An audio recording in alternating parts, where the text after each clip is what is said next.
Today I'm going to be discussing something I have seen recently that I want to talk about and analyze in depth. The tweet is simple. It asks a question as to why we are disinterested in sex, and the aim of this video is to answer that question. To really look into what happened, one must go back to the start of the MGTOW era, which is responsible for creating the era we live in now. Even before the MGTOW era, the disinterest was growing as our people started to question the point of having sex, but starting with the MGTOW era, it turned from a quiet and slowly growing disinterest to a complete and almost total aversion, and the reason why this change happened was because the MeToo movement brought upon us the worst thing that could happen, that being the false accusations of sexual harassment or assault. And because of the nature of these accusations and how they happened online, even when men were innocent, people still attacked them. They still got kicked out of schools and universities and got fired from jobs. They still got demonized in the court of public opinion, and when you called out what was happening and called out the idea of having sex, you got demonized as a vile, misogynistic, woman-hating incel, and a creep, among many other insults and lies used. However, while this was all happening, visible cracks started to form within the pickup artist and dating roach communities, and cracks began to form within the idea of having sex itself. Since Me Too, having sex was no longer a safe or good thing to do. Me Too made an already flawed idea even worse. We began to wake up to the truth, and this started the greatest rise in MGTOW in recent history, and that's how I became a MGTOW.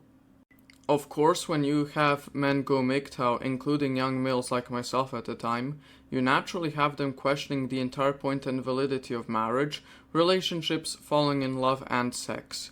We began to see how one-sided it was, how only one side was allowed to speak about the idea and its merits and the other censored, demonized, and dehumanized. We saw how the only thing being promoted was how it was somehow good to have sex, and that if you didn't have sex and that if you stayed a virgin you would be labeled as some misogynistic loser who can't get laid or whatever. However, one thing that wasn't obvious to us at the time but is obvious now is how acephobic the propaganda was. You see, when they demonize an entire group of people for the supposed crime of not having sex by calling them the worst names and insults they could think of, they become acephobic and aurophobic, as they also indirectly attack a group of people who do not wish to have sex and merely wish to express their aromantic and asexual identity. Yet the same people who attacked us will pretend that they support our ace people, but their conduct shows that that couldn't be further from the truth. Now, with all that happening, the already growing disinterest started to intensify and amplify. Our people started to find out the truth and started to act accordingly. We refused to accept and believe the propaganda the society we are living in was trying to make us believe. We spoke about the truth and spread it everywhere we could, and with that happening, more and more men started to become disinterested in having sex. Why risk the worst kinds of accusations and sexually transmitted diseases in order to do something that gives no benefit?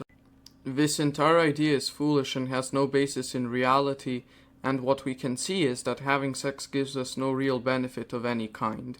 This is why we are disinterested in sex. We are disinterested because the only reason we were ever interested to begin with was because we were deceived and propagandized into believing it's a good thing to do, and because we were told that if we refused to have sex that we are somehow losers who should be put in prison or a mental institution and be banned from society.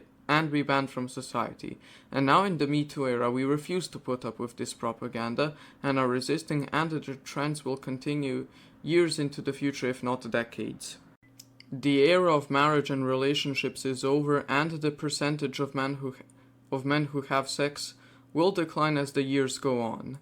This is a great thing, as it means our people will be free and independent and will no longer be demonized for doing the right thing, and it also means that aromantic asexual people will be finally able to express themselves and their identity without being shunned or told that they are somehow not valid or that they are incels, etc.